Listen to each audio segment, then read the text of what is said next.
مندي الفراخ. شفنا بقى، شايفين الرز بتاعنا الفلفل الجميل بتاعنا ازاي؟ نحط عليه الدقوس بتاعنا. ما شاء الله، الله اكبر. الفرخه بتاعتنا اهي ما شاء الله، مقطعينها اربع تربع، بابريكا، زعفران، كمون، فلفل ابيض، كاري. دي بهارات الفراخ، قرفه، 4 فصوص ثوم، مرقه دجاج، معلقه صلصه، ورق لورا، ليمون بتاعنا طبعا عارفينه المجفف، حبهان، فلفل اسمر وقرنفل. المستكه دي كام فص بس كده، مش اكتر ولا اقل. وللتزيين سوداني وزبيب. نبدا اول حاجه نقول بسم الله. ربع كوبايه زيت، معلقه دبس الرمان، وده اختياري. التوابل كلها نحطها. الصلصه فصين 2 بس، عشان هنحط طبعا الملح. بسم الله. احنا كده خلصنا خلاص التتبيله.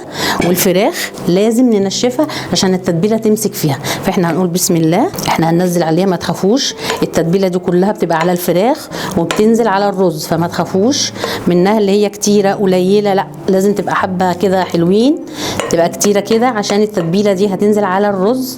تتبيلها من كل حته، ما بنسيبش اي حته فيها الا بنتبلها فيها. احنا كده تبلناها اهي ما شاء الله. هنسيبها ونحطها في التلاجة لحد ما نعمل الرز ونيجي عليها تاني. نحط الزبده. هحط مستكه اهي ماشي، حاجه صغيره خالص. انا كده شميت ريحتها، ادوس انزل عليها بالبصل، اجيبها على جنب كده وانا بقلبها بردك، وانزل عليها بالتوابل كده اللي هي الناشفه، واروح حاطه الثوم معاها مش مع البصله، اطلع بس يطلع الريحه بتاعته.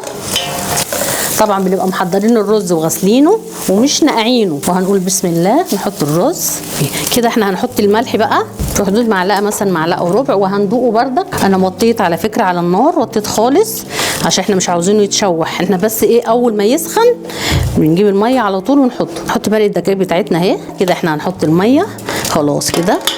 بسم الله.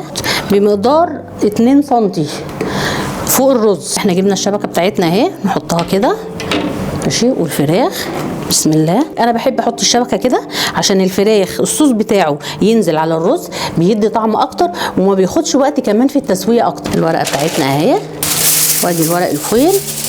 وطبعا كده البوتاجاز يبقى شغال على اعلى درجه. هنحطه على درجه حراره 200، هيستنى يستوي ونرجع لكم تاني. احنا حطينا المندي بتاعنا في الفرن، وطبعا كل شويه هنبص عليه. انا قلت لكم بعد ساعه هنبص عليه. قلنا نحضر الدقوس بتاعه. الصوص بتاعه الجميل حلو جدا. دي واحده كزبره، 2 فلفل كبار كده، طبعا بنقطع عشوائي كده اهو. ليمونتين، معلقه الملح. دي كل الحاجات دي يا جماعه اساسيه، مفيش حاجه اختياري الا قرن الفلفل بس. نص معلقه فلفل اسمر، ونحط ربع كوبايه زيت كده، وربع كوبايه ميه. ادي الدقوس بتاعنا ما شاء الله، الله اكبر. شوفوا لونه عامل ازاي ما شاء الله. بسم الله. شفت بقى اللي احنا حطيناها ليه؟ عشان الفراخ ما تلزقش فيها.